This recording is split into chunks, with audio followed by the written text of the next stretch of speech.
Good afternoon. My name is Marta Poślad. Thanks for inviting me. Thanks for introducing me. I'm glad to be here. I'm from Public and Government Affairs at Google. This is not exactly a department you'd expect to find in Google, which is a new technology company.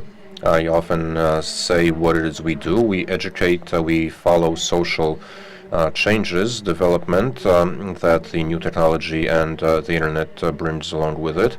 And we work with our engineers and with other specialists at Google to make sure that all the threats and risks that follow this development will be taken into account when developing our products and when educating. I use the term risk and threat already, but when thinking about the internet and what we can do, what we can get done, we prefer to focus on the positive, on the good sides. Of course, paying attention, of course, while being mindful of the threats and risks. But there still is the myth that young people use the internet for entertainment only.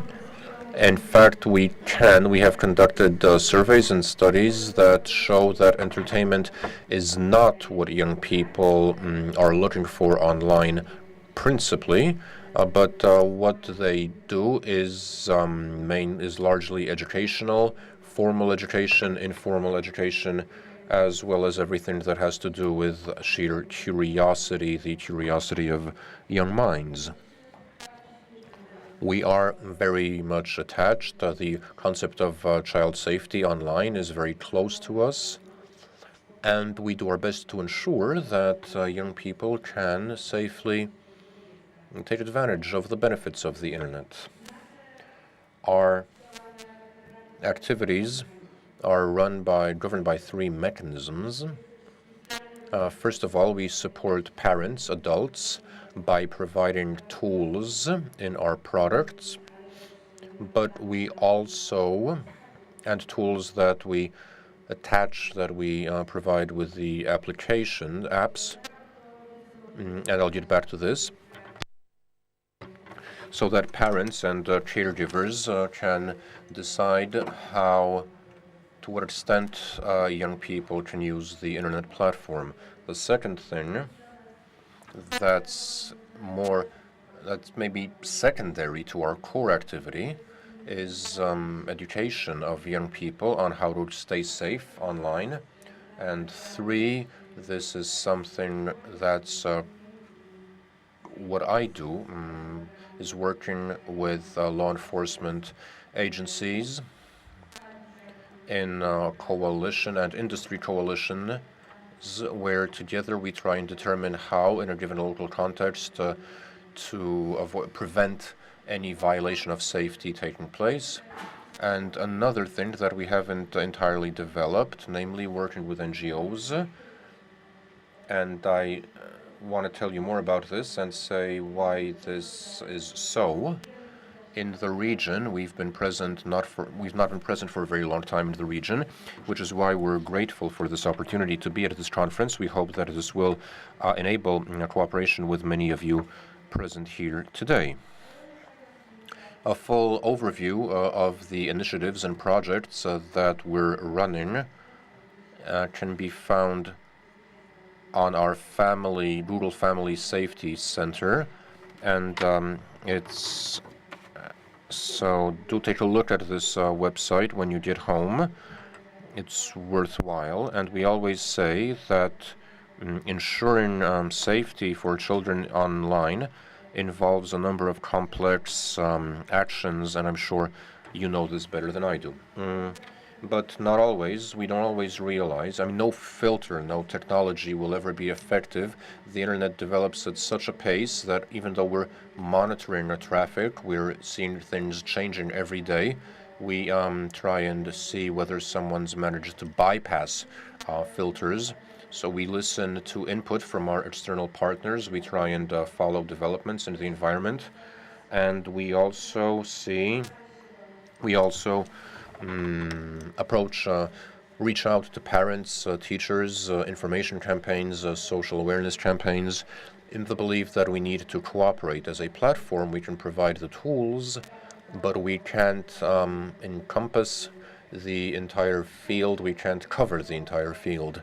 Today I'd like to tell you about three mechanisms of child safety, and please don't treat this, please just treat this as an example of how a large technology company like Google can act for safety. I'll tell you about our browser, YouTube, and Android.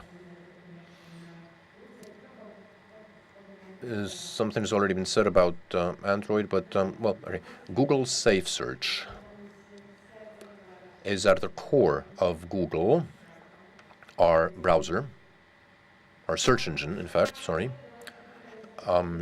So Google wants to provide effective access to information, and that to ensure safety, we know what undesirable, harmful information is from the standpoint of a parent or a teacher. And every default setting in the search engine has moderate safety or filter settings, and so you don't have access to images or content, video content that's graphic or explicit, that's pornographic, in fact. So that's the default setting for every user who's either logged on or not. All this content is blocked by default, filtered by default, but realizing that it's not, while this is a default setting, there is a toolbar, there is a way of changing your settings. So if young people use our search engine, we recommend Very Safe Search, which also filters out adult content, both graphically, video files, and content and websites where text, verbal, well, abusive maybe content can be found, or offensive or explicit. The filter settings, that's the first step.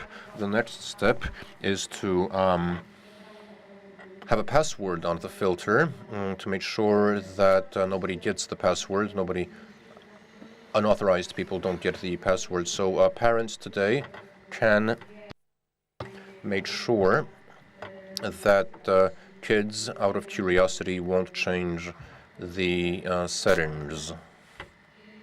And importantly, what's important, there is a mechanism in the bottom right-hand corner, these spheres, and which pop up, which indicate that the filter is active. So the parent can check that, can determine that a child is browsing with the Safe Search on, and they don't necessarily have to look over a kid's shoulder. So this image is something that makes it easier to use our products in a family environment. And getting back to smartphones, which are revolutionizing the net, the web, they're becoming increasingly popular. We have the same settings for mobile platforms in the search engine or the browser of search engine of a cell phone. So this is a process that underwent a lot of changes. It was a technological challenge for us, and it required us to respond to the rapid developments online and the internet, and you can't just you have to keep up with developments if you want to stay safe. So there's a lot of these trends and tendencies. Another trend and change that forces us to be vigilant about the way our platforms are being used is YouTube, which we're devoting a lot of attention to in terms of child safety. YouTube is a different platform than the search engine. The search engine seeks out content. YouTube is a platform that's based on the idea of a community, and it contains content that's provided and generated, supplied by users, user-generated content.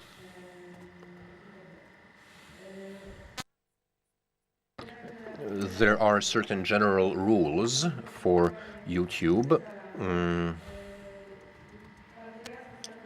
We're clear as to what content is banned, but the scope here is very extended. We treat YouTube as a tool. We see YouTube as a tool where the arbitrary removal or deletion of content is possible, but there's a lot of expectations.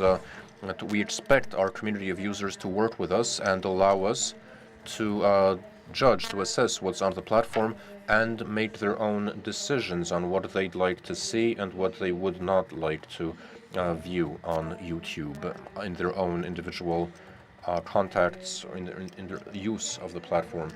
And I'm saying this because, especially in the context of what kids do online, there's content that our policy enables, but that's not necessarily something suitable for a young viewer.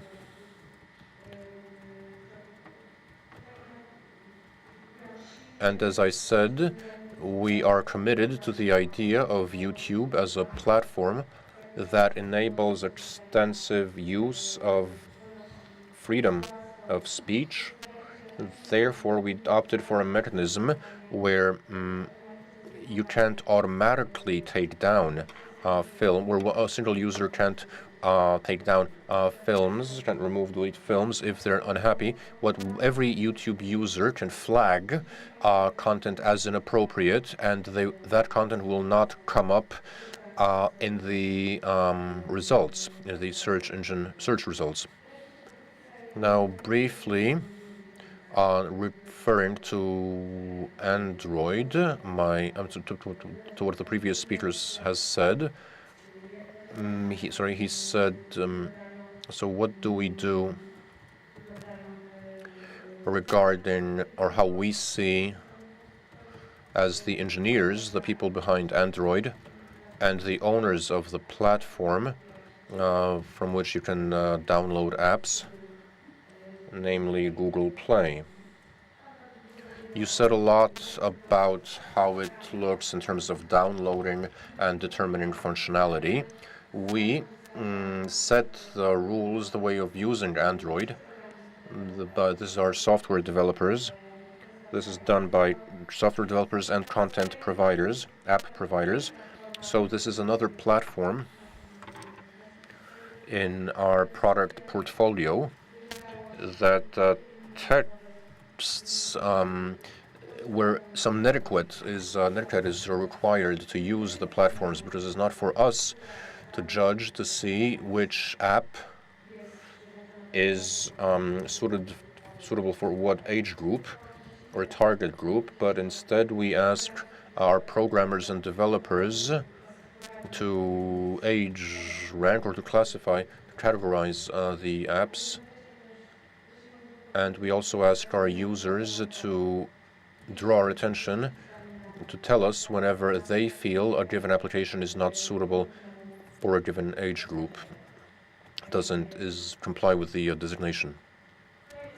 So this is a system that we have in, this is the system for ratings, if you will, for classifications, and our cutoff line, so we actually used an existing scale here for the accessibility of content by young users.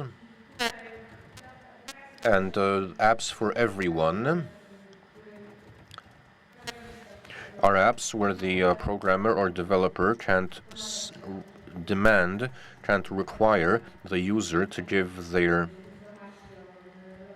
localization, where there is no content that we generally consider dubious, or at least content for a more mature audience, content with violence, and perhaps not to mention that which is entirely inappropriate, that is content that violates or that's generally even illegal.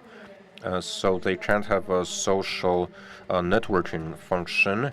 They can't require that the user generate content. And then the next categories, we have various age brackets, applications suitable for children between the ages of 8 and 13, and then information about location, where the information is not provided to any other user.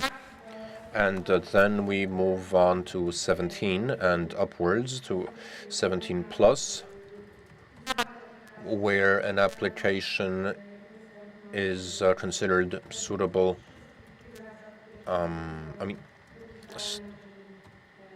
Of course, as long as it's legitimate in the sense that it's not against our house rules and it's not illegal, so it doesn't contain any content that's unlawful, illegal.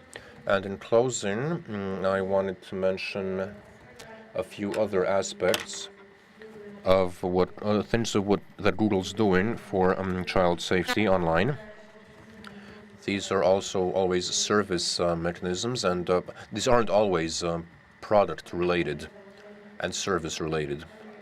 So we have a no tolerance for child abuse content, and at each level, our sales policy, our advertising policy, our search results, any account that generates such content will automatically be removed, and we proactively work with law enforcement, providing the information about individuals who have committed such acts.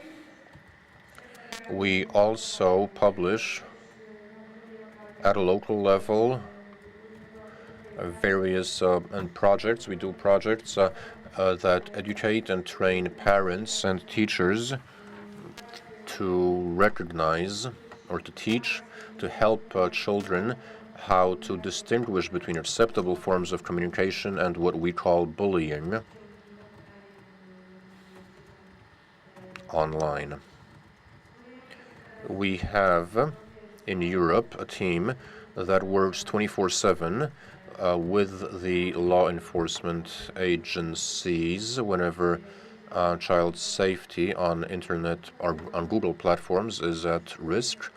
We have specialists that develop advertising information campaigns, and this is also something that's becoming more relevant in terms of our public policy. And every year we process thousands of queries from the law enforcement community, for instance, regarding, and we often appear as witnesses in court cases. We provide the information necessary to prosecute, and globally and increasingly locally, we work with nonprofits on, for instance, developing or obtaining from these nonprofits databases of websites that might endanger child safety. So that's it. Any questions? I'll be happy to answer.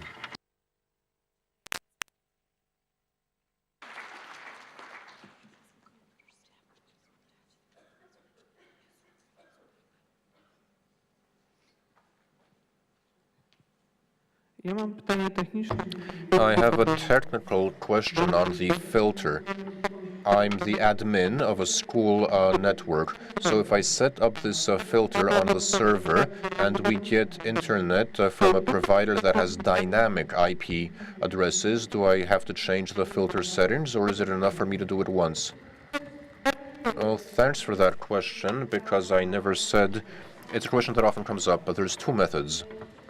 First of all, the filter is not on the server. The filter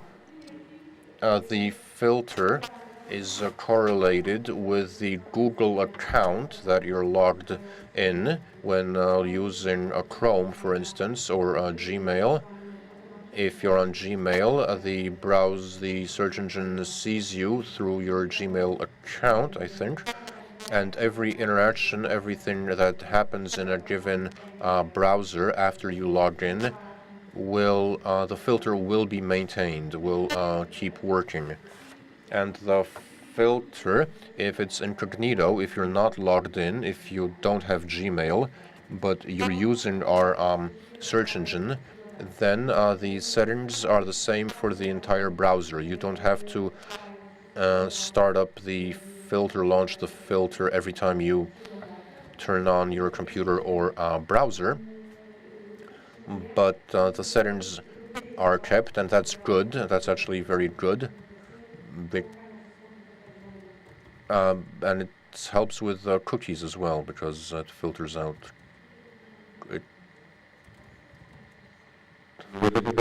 Now, if I understood you correctly, then how come the filter is connected with the browser, but which setting is more robust, more stronger? So is it the filter setting or the browser settings that override? Sorry, the account or the browser settings? Which of these have priority, have precedence? The ones that are on my account or the ones that I have on the browser that I logged in on? The account, by account I understand you mean email account, and in the account and privacy and security safety settings are independent of what you have in your browser. So, search engine, sorry. So what you have to do is use the browser incognito and set the settings and launch the filter, then log in and be on your Gmail account. And without logging in from your email account, move to the browser and repeat. So that will, young people might use the browser when you're not logged into your email account, but it can also happen that they can, well, yes, exactly.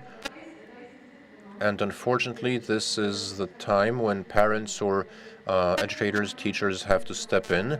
We always encourage people to set up accounts together and to define the content that's appropriate and issues of safety and privacy all together.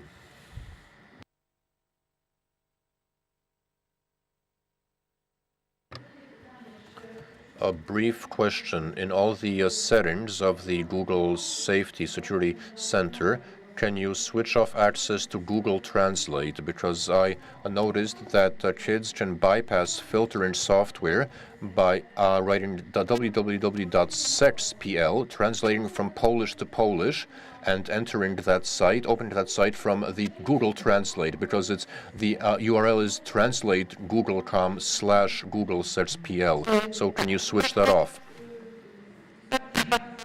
Well, that's a fairly advanced question, but I can answer the first part. I'll get back to you about the second part. I'm not aware of such cases previously, but you can definitely switch off the use of Google. You can switch off Google Translate. Now, I'm not sure if you can block it, but if you can, thanks for the tip. These are definitely, this is definitely great input for us, and we'll act on it.